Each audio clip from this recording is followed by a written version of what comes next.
integrate it, add wings to your career. Hello everyone, welcome to our channel integrated.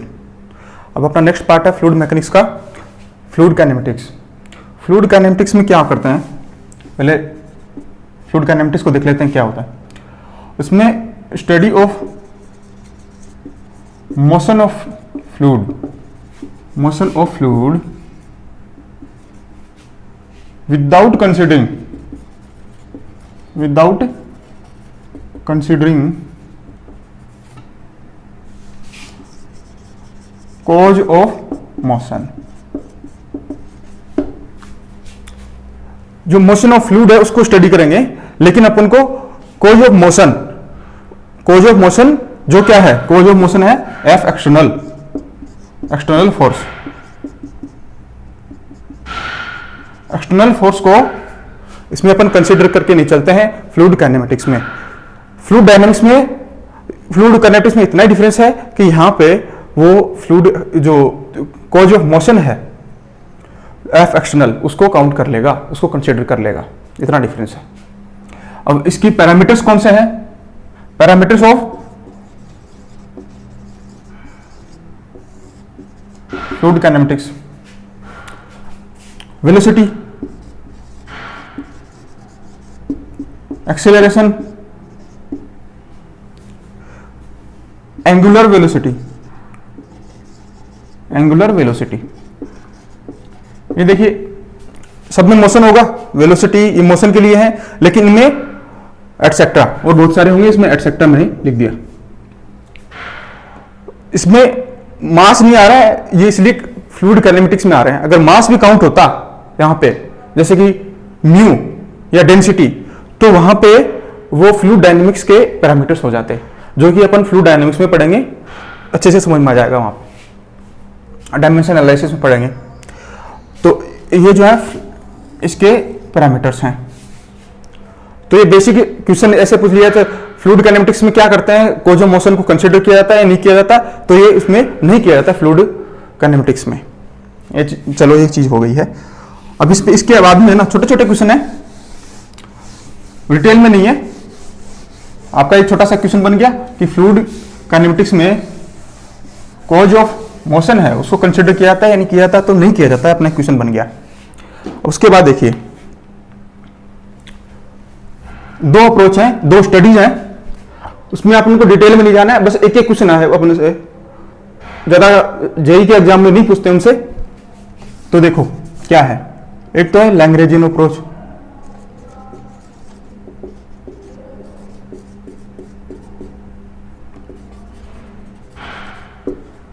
दूसरा है यूलरियन,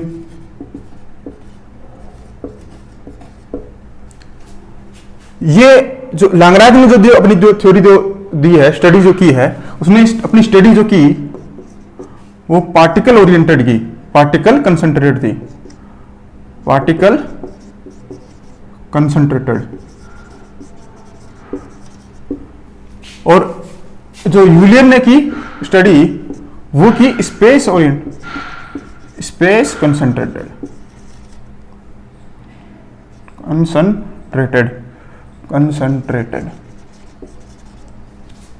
ठीक है। अब इतना क्वेश्चन अपना इतना ही बनता है बस यहाँ पे कि जो लैग्रेंज ने जो की है वो पार्टिकल है या स्पेस है, तो क्वेश्चन तो अपना यही है, जो क्वेश्चन इस पे से ही आएगा, लेकिन इसका मीनिंग क्या है वो समझा दूंगा आपको। क्वेश्चन यही बनता है, दोनों का क्वेश्चन हो गया, एक एक नंबर का, एक एक मार्क का हो जाता है। तो देखो इसका मीनिंग क्या है, इसका मीनिंग है कि एक अपने फ्लूइड जो मोशन कर रहा है, मोशन हो रहा है फ्लूइड का, उसकी स्टडी की है लैग्रांज ने। उसमें क्या किया, जैसे जैसे फ्लूइड मोशन हो रहा है, इसमें एक पार्टिकल को ले लिया, ठीक है, वो पार्टिकल ट्रेवल करेगा पूरे स्पेस पे, उस पार्टिकल की जो है ना, उस पे उसके ट्रेवल को इसने स्टडी किया पूरा, उसी एक पार्टिकल को ही यहाँ पे है, तो इसकी जो प्रॉपर्टीज जो है, फ्लो प्रॉपर्टीज क्या है, वेलोसिटी, एक्सेलरेशन, या इस पे क्या है, इस पे यही एक फ्लूइड पार्टिकल को ही यहाँ पे हर जगह ये स्टडी करते गया, ऐसे है, इसने लैग्रांज ने ऐसे किया। तो देखो पता चल रहा है कि फ्लूइड पार्टिकल्स तो बहुत सारे होंगे फ्लूइड में, तो ये जो है कॉम्प्लेक्स होगा, इसका नेचर जो बहुत कॉम्प्लेक्स है, लेकिन क्या है ये एक्यूरेट है और इसकी कॉस्ट भी बहुत ज्यादा होगी क्योंकि बिल्कुल कॉम्प्लेक्स हो गया ना। तो कॉम्प्लेक्स है, एक्यूरेसी है लेकिन इसकी, क्योंकि एक्चुअल पाथ अपन को पता चलता है और इसकी कॉस्ट बहुत ज्यादा है। लेकिन देखो अब यूलियर ने क्या किया, यूलियर ने किया कि जैसे यहां फ्लो हो रहा है, एक स्पेस लिए यहां पे, एक फिक्स कर लिया स्पेस, यहां पे जितने भी फ्लूइड पार्टिकल आएंगे, ये फ्लूइड पार्टिकल एक नंबर बोल दूं इसको मैं, ये फ्लूइड पार्टिकल दूसरा, ये ऐसे बहुत सारे फ्लूइड पार्टिकल आए। उस स्पेस पे इसने सारी प्रॉपर्टीज देखी, फ्लो प्रॉपर्टीज देखी, वो उसको स्टडी किया इसने। तो ये इसकी कंपैरिजन में थोड़ा आसान पड़ता है और कॉस्ट भी कम आती है, लेकिन एक्यूरेसी इसकी कम हो जाती है। तो इसलिए ये चीजें अपने काम की नहीं है, अपना काम का यही है क्वेश्चन। तो लैग्रेंजियन जो अप्रोच है वो पार्टिकल कंसंट्रेटेड है या फिर स्पेस कंसंट्रेटेड है, तो अपन को ये याद रखना है, बस इतना ही काम का है, अपने सिलेबस में इससे ज्यादा नहीं है, मोर देन एनफ है। इसे आगे देखिए,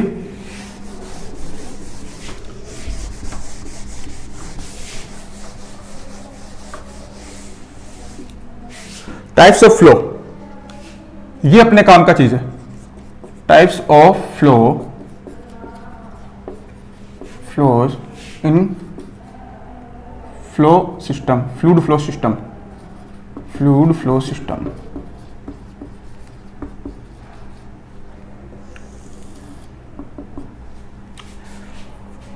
ये देखो, ये सबसे काम का पार्ट है फ्लूइड काइनेमेटिक्स में। आप यहां पे शायद चीजें नहीं समझेंगे तो आगे भी चीज काम में नहीं है, वो समझ नहीं आएंगी। तो इसलिए आपको इसको यहां पे आपको अच्छे से देखना है। सबसे पहले देखो, स्टार्ट करते हैं। ये जो है ना बहुत लोगों को समझ भी नहीं आता है, याद कर लेते हैं लेकिन उसका एक्चुअल मीनिंग है वो समझ नहीं आता है, तो मैं आपको समझाऊंगा ढंग से। सबसे पहले देखो, सबसे पहला टाइप है स्टडी। दिखने में बहुत आसान लगता है, स्टडी फ्लो, ठीक है।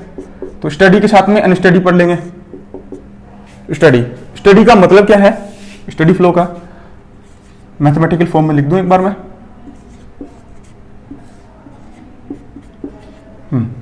ये है इसका मैथमेटिकल मीनिंग। और अगर आपको लैंग्वेज मैथमेटिकल मीनिंग याद समझ आ गया है, लैंग्वेज समझ आती है, तो ये हो गया पार्ट। देखो क्या है स्टडी फ्लो में, क्या होता है, प्रॉपर्टीज है, प्रॉपर्टीज हैं, प्रॉपर्टीज इन फ्लो टाइम के साथ चेंज नहीं होती हैं। ये एस क्या लिख रखा है मैंने, ये है कि वहां पे अपने स्पेस फिक्स कर दिया है, टाइम के साथ चेंज नहीं हो रही है लेकिन एक फिक्स्ड स्पेस पे। जैसे समझाओ मैंने, आप समझाओ, देखिए मैंने स्पेस फिक्स कर लिया यहां पे, ठीक है। अब t इक्वल टू 1 पे, t इक्वल टू 2 पे, t इक्वल टू चलते गए, t इक्वल टू कोई भी वैल्यू ले लो, ये 60, ये मिनट्स में है या आवर्स में, जो भी यूनिट है इसकी टाइम की। लेकिन एक फिक्स्ड स्पेस पे जो प्रॉपर्टीज इन फ्लो है वो चेंज नहीं हो रही। एग्जांपल ले लो, प्रॉपर्टीज कौन से लेंगे, वेलोसिटी ले ली। जैसे वेलोसिटी इस फिक्स्ड स्पेस पे टाइम के साथ में t इक्वल टू 1 पे जो वेलोसिटी थी, जैसे वेलोसिटी मान ली 10 मीटर पर सेकंड, t इक्वल टू 1 पे, वो t इक्वल टू 2 पे रहेगी, वो जाते जाते t इक्वल टू 60 पे भी वही रहेगी। टाइम के साथ जो प्रॉपर्टीज इन फ्लो वो चेंज नहीं हो रही, लेकिन गिवन क्या है, साथ में जो स्पेस है वो फिक्स्ड है। एक जगह पे, एक स्पेस पे टाइम के साथ प्रॉपर्टीज इन फ्लो चेंज नहीं हो रही है, वो है स्टडी फ्लो। आप नॉर्मली क्या करते हैं, इतना तो आपको पता था कि टाइम के साथ में प्रॉपर्टीज चेंज नहीं हो, वो स्टडी फ्लो। लेकिन ये जो फिक्स्ड स्पेस है ये आप भूल जाते हैं, तो ये फिक्स्ड स्पेस बहुत काम की चीज है, ठीक है। अब देखो स्टडी हो गया, अनस्टडी में क्या होगा, अनस्टडी में जस्ट अपोजिट है, जो प्रॉपर्टीज है वो चेंज हो जाए, जीरो ना हो, चेंज हो जाए, जस्ट अपोजिट है, ये चेंज नहीं हो रही थी, यहां पे चेंज हो जाए बस एक फिक्स्ड स्पेस पे, अनस्टडी हो गया। नेक्स्ट पढ़ते हैं। देखो आप इसको ढंग से देख लो, फिर ये समझो, नहीं समझोगे तो इससे आगे जो है डेरिवेशन करेंगे, इससे आगे जो पढ़ेंगे या फिर न्यूमेरिकल आएंगे उसमें बहुत प्रॉब्लम आएगी। कंटिन्यूटी क्वेश्चन में भी उसको समझने में प्रॉब्लम आती है। उसके आगे पोटेंशियल फंक्शन है, उन सब में भी थोड़ी थोड़ी चीज़ें प्रॉब्लम आती है। अगर ये चीज़ें, ये बिल्कुल बेसिक चीज़ें हैं, उन पर बहुत क्वेश्चन पूछते हैं। एक हो गया स्टडी फ्लो हो गया अपना। दूसरा देखो uniform flow. Uniform flow, uniform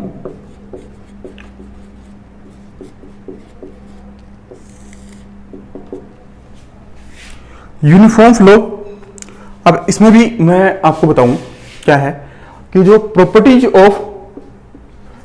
and flow वो यूनिफॉर्म स्पेस के साथ चेंज नहीं हो, लेकिन गिवन क्या है, टाइम फिक्स है। किसी एक टाइम पे प्रॉपर्टीज जो है वो चेंज ना हो, प्रॉपर्टीज इन फ्लो स्पेस के साथ में गिवन टाइम पे प्रॉपर्टीज ना चेंज हो। देखो मैं समझाऊं उसको। देखो अपने t इक्वल टू कुछ ले लिया, t इक्वल टू 1 या t इक्वल टू 60, कुछ भी वैल्यू ले लो। ये अपना स्पेस है। अपने प्रॉपर्टी वो ले रखी है वेलोसिटी, ठीक है। वेलोसिटी, एक्सेलरेशन, एंगुलर वेलोसिटी कुछ भी लो, लेकिन अपने वेलोसिटी ले रखी है। कई बार एग्जाम में ये बहुत सारी बुक्स में यहाँ पे आर मैंने जनरल टर्म ले ली प्रॉपर्टीज के लिए, वहां सिर्फ और सिर्फ वेलोसिटी लिखा होता तो वो भी ठीक है, क्योंकि उनमें से एक प्रॉपर्टी ली है इसने। तो t इक्वल टू 1 पे कोई टाइम लिया मैंने, t इक्वल टू 1 या t इक्वल टू कोई भी टाइम फिक्स टाइम लिया अपने, वहां पे वेलोसिटी, जैसे ये स्पेस यहाँ पे 1 है, 2 है, 3 है, 4 है, ये 5 है, ऐसे। तो t इक्वल टू 1 पे जो यहाँ पे जो वेलोसिटी है v1, ये वेलोसिटी यहाँ पे v2, यहाँ पे v3, और ये वेलोसिटी v4, और यहाँ पे वेलोसिटी v5, ये सारी वेलोसिटी जो हैं वो इक्वल हैं, चेंज नहीं हो रही। समझ गए कि किसी एक इंस्टेंट टाइम फिक्स कर दिया अपने, फिक्स टाइम जो है अपने फिक्स कर दिया, कोई भी फिक्स कर दिया, t इक्वल टू 1 या t इक्वल टू 2 है, कोई भी वैल्यू, उस पे स्पेस के साथ में जो प्रॉपर्टी है वो चेंज नहीं, प्रॉपर्टी अपनी यहां पे अपने वेलोसिटी ली है तो प्रॉपर्टी चेंज नहीं हुई, सारी वैल्यू सेम है। समझ गए? Uniform flow. नॉन यूनिफॉर्म क्या हो जाएगा, यहां प्रॉपर्टी चेंज हो जाए, ये इक्वल ना हो, तो नॉन यूनिफॉर्म लिख दूं। नॉन यूनिफॉर्म,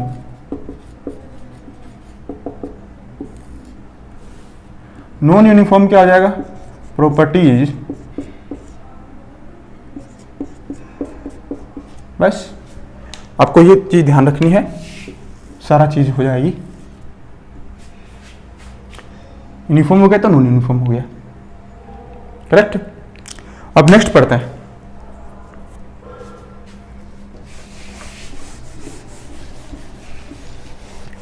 नेक्स्ट अपना रोटेशनल एंड इरोटेशनल फ्लो। देखो रोटेशनल में क्या होता है, रोटेशनल थर्ड है रोटेशनल।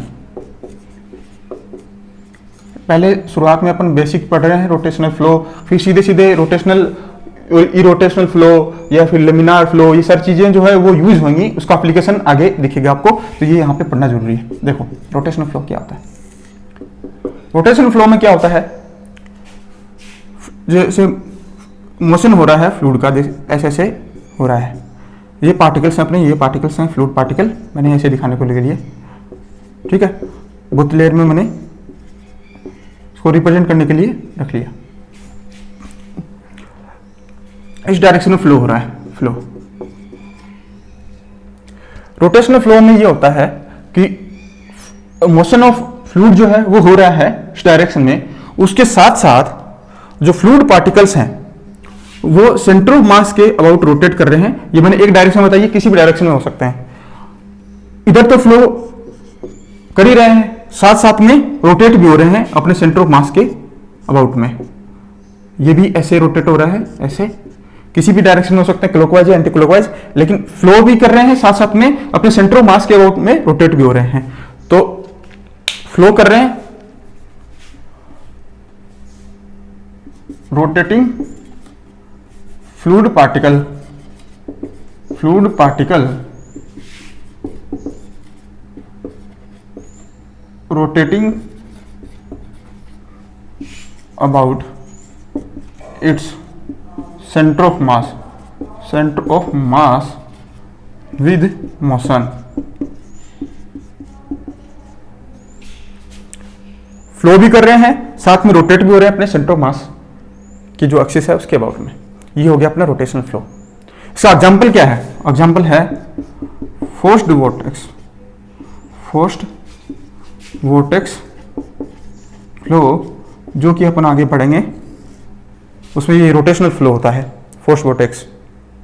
इसका ये एग्जाम्पल है। तो ये क्वेश्चन भी आ जाता है कि इसका एग्जाम्पल क्या है। ये अपन आपको अभी याद रखने की जरूरत नहीं है, पूरा चैप्टर पढ़ेंगे तो आपको उस टाइम पे याद हो जाएगा। बस इसमें आपको ये याद रखना है कि फ्लो भी कर रहे हैं, साथ साथ में अपने सेंटर मास के अबाउट में जो है रोटेट भी हो रहे हैं साथ में। रोटेशनल हो गया तो मैं इरोटेशनल बोलूं तो सिर्फ फ्लो करेंगे, रोटेट नहीं होंगे, करेक्ट? इरोटेशनल फ्लो तो बस यहां पे सिर्फ और सिर्फ ओनली मोशन होगा, बस नो रोटेशन, नो रोटेशन।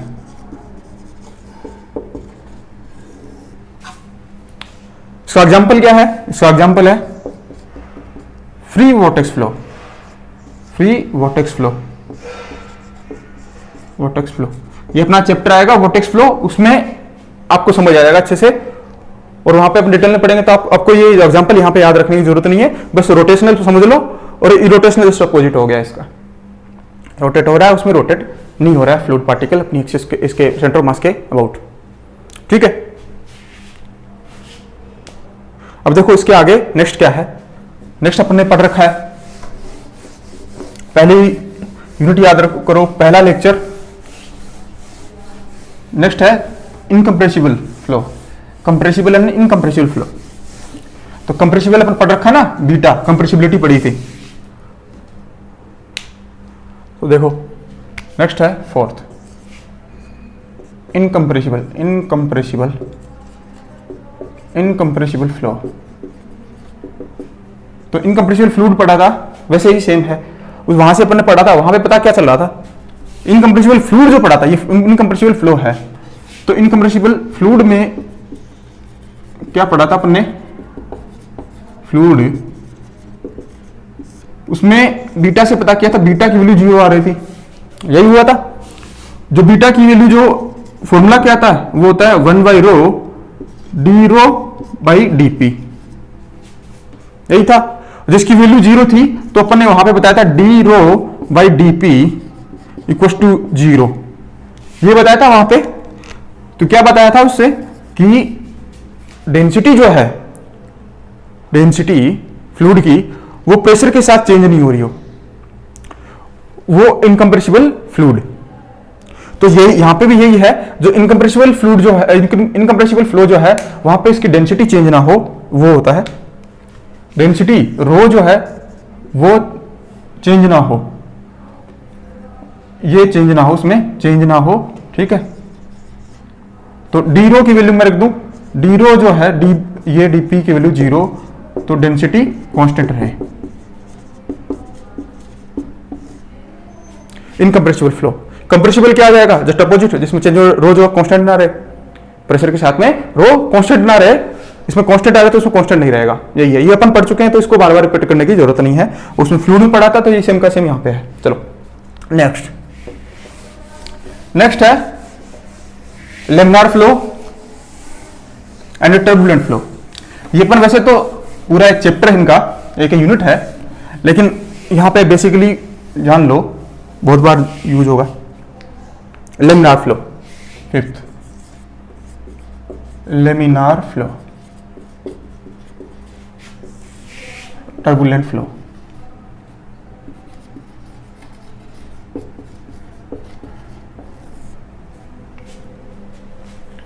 देखो लेमिनार फ्लो मैं आपको बताऊं, अपने विस्कोसिटी पढ़ा, उसमें बताया था कि फ्लो जैसे हो रहा है, यहाँ पे बहुत सारी लेयर्स में हो रहा होता है। अगर फ्लो इस डायरेक्शन में चल रहा है, फ्लो तो लेयर्स में है, ऐसे ऐसे लेयर्स हैं। आपको रिप्रेजेंट करने के लिए मैंने आपको ऐसे लेयर दिखाई है, ये यहाँ पे बोर्ड पे देखो। अब लेमिनार फ्लो में क्या होता है कि फ्लो जो है ना, ये लेयर्स जो है ना फ्लो कर रही हैं, उस पे वो स्लाइड जो करती हैं एक दूसरे पे, वो बिल्कुल स्मूथली स्लाइड करती हैं, वो इंटरमिक्स नहीं होती एक दूसरे पे। फ्लो हो रहा है, लेयर बाय लेयर फ्लो हो रहा है वो एक जो स्लाइडिंग बिल्कुल स्मूथली होती है, जिससे कि वो इंटरमिक्स ना करें लेयर्स एक दूसरे के बीच में। जबकि टर्बुलेंट फ्लो में वेलोसिटी इतनी ज़्यादा होती है कि जो ये लेयर्स हैं वो एक दूसरे के अंदर इंटरमिक्स हो जाती हैं। तो ये इनमें डिफरेंस है, वो अपन आगे से अच्छे से पढ़ेंगे कि पाइप फ्लो के लिए ये जो इनको लेमिनार फ्लो या टर्बुलेंट फ्लो के लिए जो रेनॉल्ड नंबर की वैल्यू है उस हिसाब से इनको कैसे क्लासीफाई किया जाता है, क्या डिफरेंस है, वो चैप्टर इनका जो यूनिट पढ़ेंगे उसमें आपको पता चल जाएगा। यहाँ पे सिर्फ बेसिक डेफिनेशन, लेमिनार फ्लो में क्या होता है कि जो लेयर्स हैं वो एक दूसरे पे स्लाइड बिल्कुल स्मूथली करेंगे, जिससे कि इंटरमिक्सिंग ना हो लेयर्स का, और इसमें वेलोसिटी ज्यादा होने की वजह से एक दूसरे के अंदर ये लेयर्स का इंटरमिक्सिंग हो जाता है। ये तो अपना टाइप्स ऑफ फ्लो हो गए फ्लूइड्स इन ए फ्लूइड सिस्टम। अब देखो इससे आगे है वो अपना इस चैप्टर का इंपॉर्टेंट पार्ट में से है, वो इस पे क्वेश्चन भी आते हैं और सीधे जो कॉन्सेप्चुअल वाले भी आते हैं, न्यूमेरिकल भी आते हैं, और अगर आप मेंस में जाएं तो इसका डेरिवेशन भी आता है। लेकिन यहाँ पर अपन डेरिवेशन नहीं पढ़ेंगे, क्योंकि आप में से कुछ लोगों ने बोल रहे थे कि ज़्यादा डीप में मत ले जाओ फिर, तो इसलिए मैं आपको डेरिवेशन नहीं करा रहा। तो अपना है कॉन्टिन्यूटी इक्वेशन, कॉन्टिन्यूटी इक्वेशन अपन अभी वही पढ़ेंगे जो प्री के हिसाब से, ऑब्जेक्टिव के हिसाब से काम का है। तो देखिए कॉन्टिन्यूटी इक्वेशन जो है वो किस पे बेस्ड है, वो कंजर्वेशन ऑफ मास पे बेस्ड है। तो एक क्वेश्चन तो पहला ये पूछा जाता है, किस पे बेस्ड है, based on conservation of mass. अपन उसका डेरिवेशन नहीं पढ़ेंगे, कुछ काम का नहीं है अपने इतने फिलहाल, प्री में ये ज्यादा काम का नहीं है। तो एक क्वेश्चन अपना ये बन गया, ये याद रख लो। अगर डेरिवेशन करो तो आपको ये समझ आता, लेकिन अभी आप याद रख लो, ये हो जाएगा। एक क्वेश्चन हो गया अपना, ठीक है। अब देखो इसका जो डेरिवेशन करने के बाद जो स्टैंडर्ड रिजल्ट आता है वो देखो, ये जो आपको दूसरा चीज है याद रखने के लिए वो है d rho by d t plus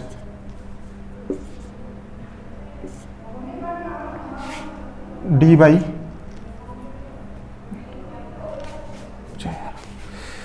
d by है या फिर डेल है, डेल। यहां पे देखो जो फाइनल रिजल्ट निकल के आता है वो है del by del T of rho plus del by del x of rho into u plus del by del y into rho into v plus del by del z rho into डब्ल्यू equals to 0।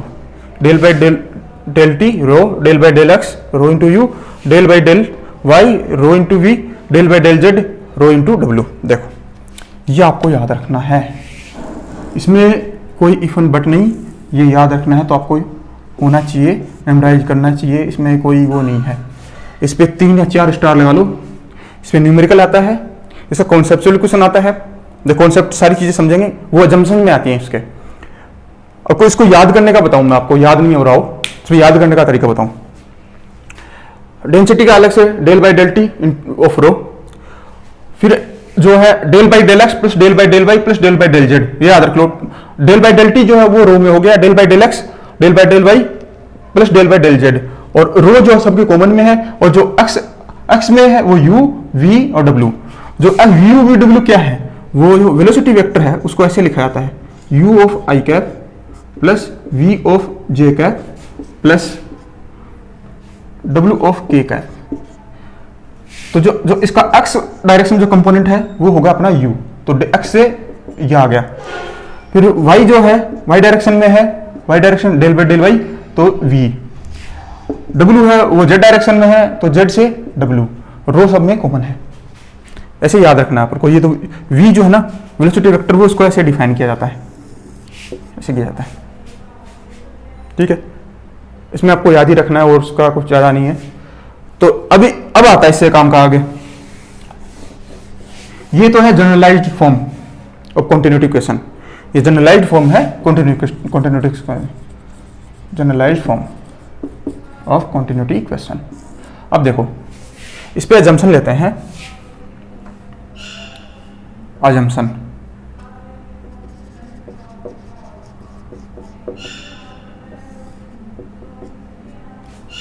अब मैं ये बोल दूं flow study हो तो क्या करोगे? अभी पढ़ा था स्टडी। स्टडी में क्या होता है? टाइम के साथ में प्रॉपर्टी चेंज ना हो। टाइम के साथ में प्रॉपर्टीज कौन सी है? प्रॉपर्टीज देखो, टाइम के साथ में टाइम का कहीं नहीं दिख रहा, एक यहाँ दिख रहा है, तो ये प्रॉपर्टी चेंज ना हो। तो मैं स्टडी बोलूँ अलग से बता रहा हूँ, ऐसे ही फिर कंडीशन अजम्पशन पढ़ेंगे अलग से। स्टडी बोलूंगा तो टाइम के साथ वाली प्रॉपर्टी मतलब del rho by del t मैं जीरो कर दूंगा उसको, सही है। इनकम्प्रेसिबल बोलूं तो इनकम्प्रेसिबल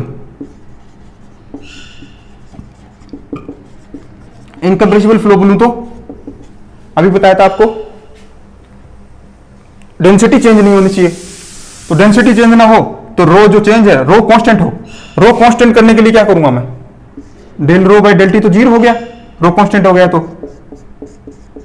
ये तो जीरो। और जो यहां पे भी है ना, ये ब्रैकेट से बाहर आ जाएगा क्योंकि कांस्टेंट है। ये पार्ट जीरो, रो कांस्टेंट, ये रो सब में बाहर में आ गया और रो उधर जीरो में चल जाएगा सब में कॉमन आके, सही बात है। तो रो जो है यहां पे कांस्टेंट है, करेक्ट है। अगर स्टडी है तो स्टडी में टाइम के साथ चेंज ना हो प्रॉपर्टीज, तो ये वाली टाइम यहीं दिख रहा है। इनकम्प्रेसिबल है तो रो कांस्टेंट हो, तो रो जो है ये कांस्टेंट, ये वाली पार्ट भी जीरो हो जाएगी और रो यहां पे बाहर आ जाएगा, ठीक है। दोनों साथ में हो गई, ये वाली ये रो जो कांस्टेंट ये हो गया, ये ऑलरेडी हो चुका है। तीसरा पार्ट रो कांस्टेंट हो गया ना। तीसरा अभी कंडीशन लेते हैं, उसमें मैं समझा दूंगा एक साथ ही। तो ये चीज तो मैंने समझाने के लिए थी, अभी ये यूज करेंगे। जब भी लिखा हो लैंग्वेज में कि स्टडी है तो ये जीरो कर दो और इनकम्प्रेसिबल दे रखा है तो रो बाहर निकाल लो। अब देखो, अब अजम्पशन लेते हैं अपन वन बाई वन। पहले लिया मैंने अजम्पशन पहला 3D स्टडी फ्लो। बताओ क्या इक्वेशन होगी? बस स्टडी बोला है, 3D XYZ तो रहेगा लेकिन स्टडी फ्लो कर दिया। स्टडी करते ये जीरो हो गया, बाकी का जो बच गया तो क्या बच जाएगा? डेल बाई डेल एक्स और rho of u plus del by del y rho of v, rho into v plus del by del z rho into डब्ल्यू प्लस टू जीरो, करेक्ट। दूसरा 3D स्टडी इनकम्प्रेसिबल। ये बहुत सारी condition बन सकती है, मैं आपको सारी चीजें वहीं से बता रहा हूं। एक क्वेश्चन कंडीशन बन सकती है, बताओ। स्टडी से तो जीरो हो गया और इनकम्प्रेसिबल है तो रो बाहर आ गया और रो देखो सब में से कॉमन आ जाएगा कॉमन, तो वो जीरो में चल जाएगा। तो मैं सीधे यहां पे लिख दूं ऐसे करके, रो सब में कॉमन आ गया और del by del x of u plus del by del y v plus del by del Z of डब्ल्यू इक्वल टू जीरो। और रो जो है जीरो में चल जाएगा तो मैं ये लिख दूं, करेक्ट है। दो कंडीशन हो गई, ऐसे कंडीशन बहुत सारी बन सकती हैं। अब 2D में यहां पे देखो, यहां तक कर दिया, आगे चलूं अब आगे चलता हूं। देखो यहां पे मैं 2D की 3D की जगह 2D कर दूं तो क्या हो जाएगा? 2D हो गया। ये देखो एक डायमेंशन हटा दी अपने, ये जीरो। सबसे उसे 1D में भी करेंगे आगे, अभी आ जाएगा। ये थर्ड पार्ट था 2D स्टडी इनकम्प्रेसिबल, ये जीरो, एक ये हटा दो और इनकम्प्रेसिबल है वो रो कॉमन लिया और ये आ गया del by del x of U पर del by del Y of V equal to zero, ठीक है। ये जो अपन सबसे ज्यादा मान के चलेंगे, अपन खुद से आगे डेरिवेशन करेंगे, आगे क्वेश्चन करेंगे, कुछ भी समझेंगे थ्योरी में, तो ये वाला पार्ट अपन मान के चलेंगे। लेकिन अगर न्यूमेरिकल है तो अपन स्टैंडर्ड केस मान के चलेंगे, क्वेश्चन पे अकॉर्डिंग देख के चलेंगे। स्टैंडर्ड केस जो है जनरलाइज फॉर्म वो मान के चलेंगे, लेकिन क्वेश्चन को देख के चलेंगे, करेक्ट है। अब देखो एक तो ये वाला पार्ट है, ये वाला पार्ट आपको याद रखना, उससे सारी चीजें बन जाएंगी। एक आप 1D में याद रखो, 1D स्टडी, इससे है फोर्थ वाला अजम्पशन है 1D steady flow, steady flow. उसमें निकल के आता है rho A V equal to constant, rho A V equal to constant. Rho density है, ए एरिया, क्रॉस सेक्शन का एरिया, वी वेलोसिटी। ये 1D है तो एक डायरेक्शन की वेलोसिटी, किसी भी डायरेक्शन में यू लिख दो, वी लिख दो, कोई फर्क नहीं पड़ता, तो उस डायरेक्शन में होगी। ये आपको याद रखना है 1D वाला। इस पे एक छोटा सा क्वेश्चन बनता है, बस दो की कंपैरिजन कर ले, सेक्शन 1 पे सेक्शन 2 पे, दोनों कंपैरिजन कर, रो 1 A1 V1 equal to row 2 A2 V2। आसान सा न्यूमेरिकल होता है और आपका मार्क्स मिल जाते हैं इसमें। तो ये आपको ध्यान में रखना ही रखना है। इस पे आप 3 स्टार लगा लो, न्यूमेरिकल इसके आने के बहुत चांस है। जनरलाइज फॉर्म हो गई, उसके बाद अजम्पशन आप समझ जाएंगे, टाइप्स ऑफ फ्लो अपने पढ़े हैं तो प्रोलोमी होगी। और एक 1D, ये आपको याद रखना है 1D स्टडी फ्लो वाला। अब इसमें मैं इनकम्प्रेसिबल बोल दूं, क्या हो जाएगा, रो भी कांस्टेंट हो जाएगा, तो उसमें क्या आ जाएगा, मैं इसमें साथ में एक एक्स्ट्रा कंडीशन और जोड़ दूं, इनकम्प्रेसिबल जोड़ दूं, क्या हो जाएगा उसमें। इसलिए मैं कह रहा था आपको यहां पे फ्लो जो है ना वो ढंग से पढ़ो,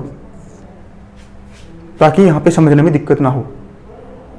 तो अगर आपको यहां पे थोड़ी प्रॉब्लम हो रही है तो पीछे वीडियो में देख लें जाके, फिर से फ्लो पढ़िए, उसके बाद यहां पे देख लीजिए।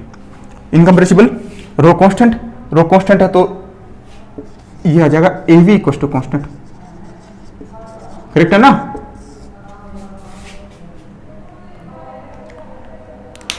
तो ये अपना कॉन्टिन्यूटी इक्वेशन है। इस पे जंक्शन पे भी क्वेश्चन बनते हैं, कैसे इक्वेशन बनेगी।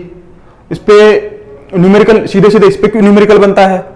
इस पे एक ये क्वेश्चन बन गया, एक जो है इस पे ये क्वेश्चन बन सकता है कि इसमें 1D स्टडी का पूछ लिख सकता है, या फिर incompressible 1D study plus incompressible. तो ये A1 V1 जो है ये कंपैरिजन बिल्कुल आसान सा क्वेश्चन होता है, लेकिन इस पे क्वेश्चन बहुत आते हैं, 4 या 5 टाइप के क्वेश्चन, और जो कि इसमें रिपीट बहुत बार होते हैं। तो ये बहुत आसान है लेकिन रिपीट मोड पे चलता है।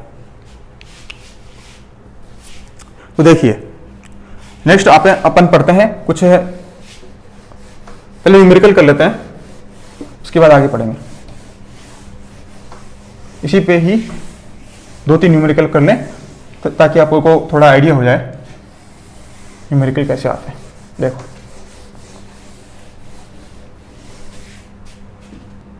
क्वेश्चन देखिए, क्वेश्चन पढ़िए। क्वेश्चन में अपन को इंफॉर्मेशन दे रखी है, वेलोसिटी वेक्टर दे रखा है, ठीक है, और अपन को जो डेंसिटी का है वो उसका इक्वेशन दे रखा है, उसका फंक्शन दे रखा है जो टाइम का, उसमें अपन को पूछा है लेमडा पूछा है, और कंडीशन क्या दे रखी है, देखो नीचे देखो दे रखा है कि मास कंजर्व्ड है, पता चल रहा है ना, कॉन्टिन्यूटी इक्वेशन है। तो यहाँ पे देखो ऐसे पता चलेगा, एग्जाम में ये नहीं बोले कि कॉन्टिन्यूटी इक्वेशन लगाओ, तो मास कंजर्व्ड है इसका मतलब है कॉन्टिन्यूटी इक्वेशन लगानी है आपको।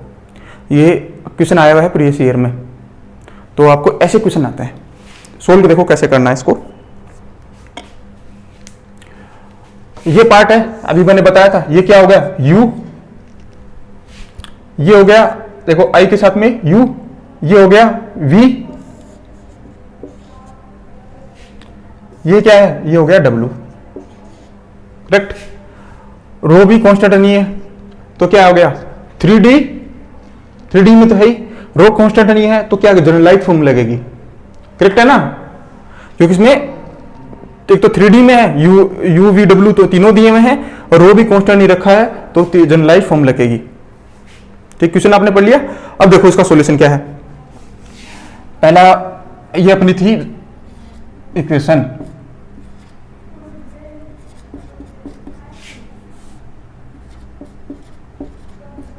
रो of plus del by rho of ये plus del by del Z of rho into W, correct. देखो del by del T of rho, इसका मैं यहां पे कर दूं, वहां पे लिख दूंगा फिर rho naught into e raise to power minus 3t, इसका क्या हो जाएगा -3 multiply by e raise to power minus 3t, correct है ना। फिर अब देखो इसको मैं लिख दूं, ये जो पार्ट है ये क्या हो गया, रो, ये और ये हो गया रो फिर से, तो -3 रो। ठीक है, तो del by del T of rho क्या है, -3 रो प्लस। अभी देखो रो जो है वो किसका फंक्शन है, अपन यहां इसका डेरिवेशन कर रहे हैं, वो किस पे कर रहे हैं, डेरिवेटिव निकाल रहे हैं, सॉरी डेरिवेटिव निकाल रहे हैं, वो किस पे के रिस्पेक्ट में निकाल रहे हैं, एक्स के रिस्पेक्ट में, वाई के रिस्पेक्ट में, जेड के रिस्पेक्ट में निकाल रहे हैं, स्पेस के रिस्पेक्ट में निकाल रहे हैं, जबकि रो जो है फंक्शन है टी का, मतलब कांस्टेंट है उसके हिसाब से, तो टाइम के हिसाब से कांस्टेंट नहीं है लेकिन स्पेस के हिसाब से कांस्टेंट है, तो ये बाहर आ जाएगा, रो आ गया बाहर तीनों में से, करेक्ट। फिर इसको u को मैं एक्स के रिस्पेक्ट में कर दूं, del by del x of u, इसको मैं x के रिस्पेक्ट में कर दूं, तो ये फंक्शन क्या है, y का 0 हो जाएगा, ये वाला पार्ट फंक्शन इसमें y आ रहा है, ये z आ रहा है, 0 हो जाएगा, पार्शियल कर रहे हैं ना, तो ये 0 हो गया, ये बच गया, ये कितना आ जाएगा, 10x का क्या हो जाएगा, 10 आ गया, करेक्ट। अब v का करूं, अपन को v का किसके रिस्पेक्ट में निकालना है, y के रिस्पेक्ट में, ये 0, ये 4 और ये 0, 12x का 0, 5z का 0, 4y का 4, ये नीचे है del w of del z, 8x कोई नहीं है, इसमें z नहीं है तो 0, y 7y इसमें 0, इसमें क्या है लेमडा इंटू जेड, कितना आ जाएगा लेमडा, ये वैल्यू यहां पे रख दो, 10 + 4 + लेमडा = 0, और लेमडा की वैल्यू निकालो यहां से, लेमडा रो कैंसिल होके वहां पे चला गया, लेमडा ये बच गया -3 + 10 + 4 + लेमडा = 0, जो 1, तो लेमडा = -11, जो कि अपना आंसर हो गया। ऑप्शन मैच कर लो कौन सा आ रहा है। क्वेश्चन पढ़िए, क्वेश्चन में क्या दे रखा है, क्वेश्चन में दे रखा है u की वैल्यू दे रखी है, जो एक्स कंपोनेंट में वेलोसिटी, वाई डायरेक्शन में दे रखी है वेलोसिटी, वो है v, और उसमें अपन को लेमडा पूछा है, देखो ये वाला लेमडा पूछा अपन से, कंडीशन क्या दे रखी है ये देखिए, लेकिन ये इंपॉर्टेंट है, study an incompressible flow, incompressible का मतलब हो गया रो जो अपन कांस्टेंट ले लेंगे, रो बाहर निकाल लेंगे, ठीक है। स्टडी का मतलब हो गया कि टाइम के हिसाब से जो चेंज हो रही थी प्रॉपर्टी वो 0 हो जाएगी, ठीक है। और साथ में दो ही ये जो कंपोनेंट दिए हैं, दो ही दिए ना, तो क्या हो गया 2D अपन पता चल रहा है, तो 2D इनकम्प्रेसिबल एंड स्टडी तीनों लग गए। अब ने क्वेश्चन पढ़ लिया, अब देखो लाइट फॉर्म थी, आपको एक तो वही याद रखें तो उससे पता चल जाएगा, बार बार याद करने की जरूरत नहीं है वैसे बहुत सारे, ये अपना है जो लाइट फॉर्म है ना, याद है कि नहीं है, ये देखो =0, ये 0, 2 डायमेंशन है, अपन ने 2 ही रखी है, 2 डायमेंशन 2D में है, तो ये हो गया, ये बच गया, ये 0, रो इसमें कांस्टेंट आ रहा है तो बाहर आ गया रो, और ये बच गया अपना,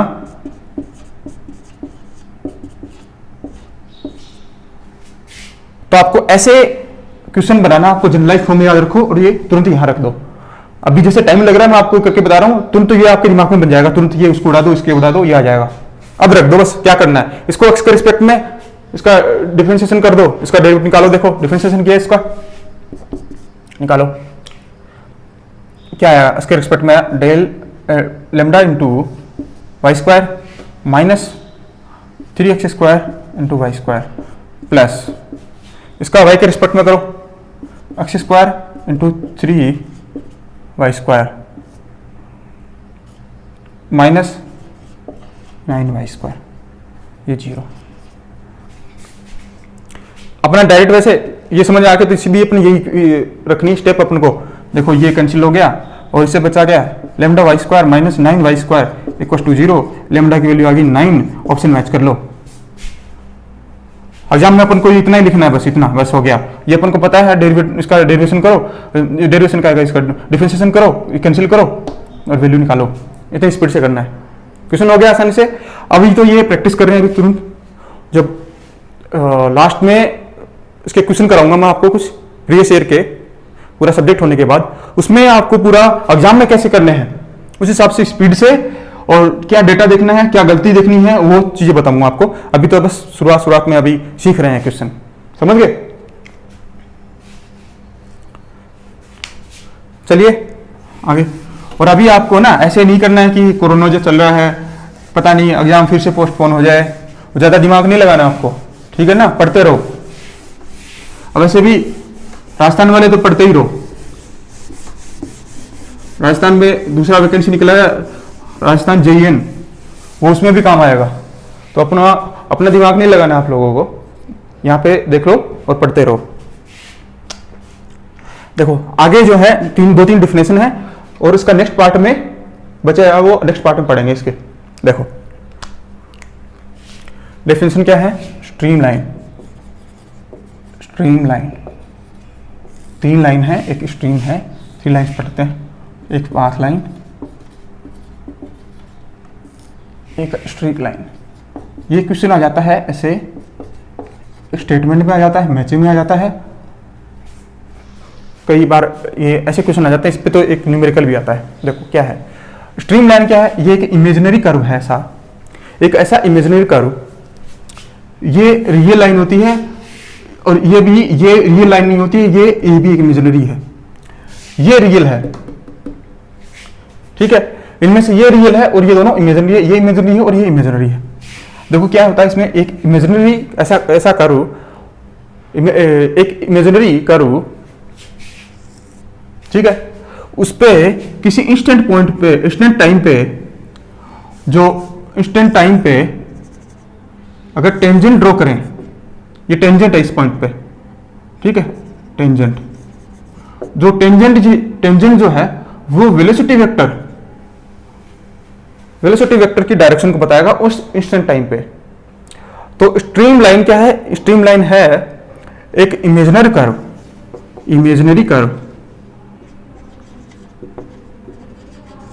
कर्व जिसके किसी पॉइंट पे एक टेंजेंट ड्रॉ की जाए तो वो वेलोसिटी वेक्टर की जो डायरेक्शन बताएगा उस इंस्टेंट टाइम पे, ठीक है।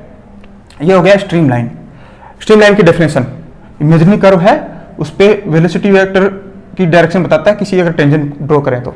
अब देखो इस पे इसकी इक्वेशन आती है, वो आती है dx/u, डेरिवेशन करने के बाद वो अपन को डेरिवेशन वेरिएशन कुछ काम का नहीं है, सीधे पढ़ लो, क्योंकि इस पे न्यूमेरिकल आता है इसलिए ये काम की है। dx/u = dy/v = dz/w, ये आती है इक्वेशन इसकी, आपको ये याद रख लो, इस फॉर्म में याद रख लो। नेक्स्ट जो है फॉर्म में थोड़ा सा मुश्किल होता है, कई बार उसमें कंफ्यूजन होता है, इसी में ही आपको फॉर्म में ही याद रखना है। देखो आगे अपन पढ़ेंगे नेक्स्ट लेक्चर में, एक आती है equi stream function line. Equi stream function line, उसकी इक्वेशन भी यही होती है। अब उससे देखो इस फॉर्म में आपको याद रखना है, लेकिन न्यूमेरिकल करना है जैसे, तो उसको ऐसे करना। देखो ये 3 डायमेंशन में होती है, तो 2 डायमेंशन में लिखूं तो ये वाला पार्ट आ जाएगा ना, तो dx/u = dy/v, करेक्ट। उससे मैं लिख दूं dy/dx लिख दूं, क्या आ गया, dy/, ये इधर आ गया और ये इधर चला गया, v/u। ये इसका आपको, ये इसकी लाइन है, लाइन ये इसकी भी यही है, सेम ही है, लेकिन इसको आगे अपने सिंप्लीफाई कर दिया तो इस फॉर्म में लिख दिया है। तो जो ये स्ट्रीम लाइन है और ये इक्वी स्ट्रीम फंक्शन लाइन है, दोनों सेम ही होती हैं, इक्वेशन भी सेम है। आगे पढ़ेंगे अपन इसको डिटेल में, साई फंक्शन पढ़ेंगे तब, स्ट्रीम फंक्शन पढ़ेंगे तब पढ़ेंगे इसको। तो आपको ये जो ना इससे इस पे न्यूमेरिकल आता है, इस पे स्टेटमेंट पे क्वेश्चन आते हैं, इस पे कुछ स्लोप का क्वेश्चन आता है, वो देखूंगा उस टाइम पे बताऊंगा आपको मैं। तो ये इस फॉर्म में रख लो, या इस फॉर्म में ज्यादा रखना आसान रहेगा। नेक्स्ट देखो पाथ लाइन क्या है। पाथ लाइन किसी भी ये पार्टिकल ओरिएंटेड है, जैसे कोई पार्टिकल जो है ना ट्रेवल करेगा, फ्लो मोशन में ट्रेवल करेगा, उसकी जो एक्चुअल पाथ है ना वो पाथ लाइन है। ट्रेवल कर रहा है पार्टिकल, एक फ्लूइड पार्टिकल ले लिया, उसका जो एक्चुअल पाथ है ना वो पाथ लाइन है, ठीक है। तो ये एक हिसाब से देखें तो लैग्रेंजियन अप्रोच जो थी उसी पे तो बेस्ड हो गया ना, तो उस पे बेस्ड है। कोई फ्लूइड पार्टिकल की जो ट्रेवल कर रहा है उसका एक्चुअल पाथ है वो पाथ लाइन होती है। तो ये इमेजिनरी है, ये तो इमेजिनरी था, इमेजिन कर, ये इमेजिनरी नहीं है। उसमें क्या एक चीज और आती है, इसमें दो स्ट्रीम लाइन से एक दूसरे को कट नहीं कर सकती। ये स्टेटमेंट पे क्वेश्चन आता है, जो स्ट्रीम लाइन है ना वो कट नहीं करती, stream lines do not cut each other, cut each other,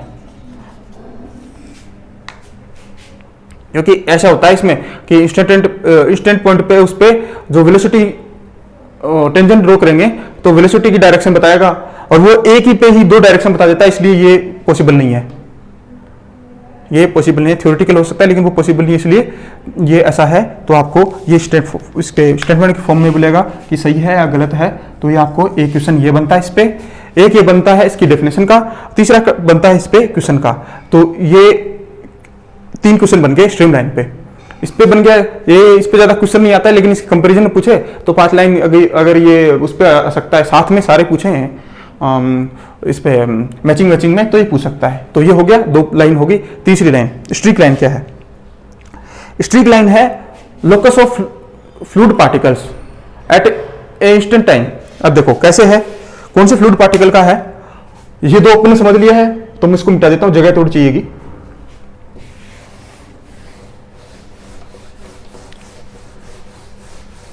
पढ़ाई करो, कोरोना वोरोना छोड़ो, सारा ऐसे ही चलता रहेगा, पढ़ाई होएगी। अभी देखो एग्जाम होंगे, डेट्स आना शुरू हुई है सबकी।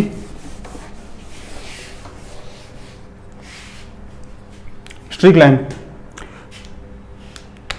लाइन जो है वो है, देखो ये है locus of fluid particle at instant, locus of fluid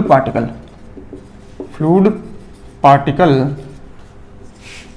at instant time, ये तो इसकी डेफिनेशन है। वो कौन से फ्लूइड पार्टिकल का है वो देखो, समझो यहाँ पे देखो, जैसे यहां से किसी सोर्स से यहां से अपने फ्लूइड पार्टिकल्स आ रहे हैं, ठीक है। फ्लूइड पार्टिकल मैंने 3 फ्लूइड पार्टिकल ले लिए, एक मैंने ऐसे दिखा रहा हूं, एक को मैं ऐसे दिखा रहा हूं बिल्कुल, और एक इसको ऐसे दिखा रहा हूं, ठीक है। ये फ्लूइड पार्टिकल 1, ये 2 और ये 3। तो शुरुआत सबसे पहले मैं मान रहा हूं कि फ्लूइड पार्टिकल सबसे पहले 1 है, वो सबसे आगे है, उसके बाद आएगा फ्लूइड पार्टिकल 2, उसके बाद आ रहा है फ्लूइड पार्टिकल 3। तो t=1 पे ये आ गया फ्लूइड पार्टिकल, t=1 पे फ्लूइड पार्टिकल ऐसे है और ये ऐसे। देखो फ्लूइड पार्टिकल ये जो है यहां पे आ गया, t=1 पे यहाँ पे पहुंच गया। ये यहाँ से स्टार्ट करता हूँ, फ्लूइड सबसे आगे है, तो ये बन गया यहाँ पे फ्लूइड पार्टिकल t=1 पे, t=2 पे ये यहाँ पे है, और t=3 पे यहाँ पे। जबकि इसके बाद आया है सेकंड वाला पार्टिकल, वो t=1 पे बाहर नहीं निकला, वो निकल रहा है t=2 पे और t=3 पे। तो t=2 पे 3 पे यहाँ पे है, t=2 पे यहाँ पे है। और जो थर्ड वाला पार्टिकल है वो t=1 पे, पहला पार्टिकल ये 3 पे निकला है, ये 2 पे निकला है, उसके बाद में ये आ रहा है, तो ये यहाँ पे सिर्फ और सिर्फ यहाँ पे आ रहा है।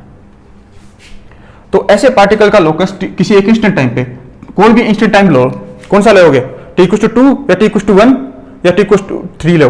तो मैं देखो इन पार्टिकल्स का लोकस किसी इंस्टेंट टाइम पे इन पार्टिकल्स का लोकस ये होती है स्ट्रीक लाइन। और ये यहां पे तो यही है, एक पार्टिकल और है ही नहीं। तो जो जिसका सोर्स सेम हो ना, एक जगह से आए हों, वो जो एक जगह से पास होके गए हों, उनका फ्लूइड पार्टिकल्स का लोकस है वो किसी इंस्टेंट टाइम पे, देखो t=3 पे या t=2 पे या t=1 पे अपने ये इसको ड्रॉ किया है, तो ये ज़्यादा काम का नहीं है, लेकिन मैचिंग में क्वेश्चन आ जाता है कई बार, तो इसलिए मैंने आपको बताया, ये थोड़ा डिटेल में समझाने के लिए बता दिया, आपको याद यही रखना है बस। ठीक है, अपना हो गया है ये पार्ट, आधा हुआ अभी।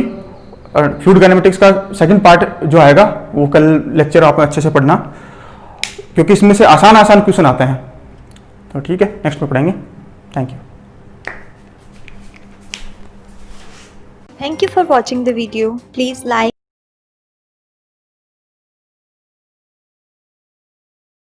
share and subscribe the channel Integrated.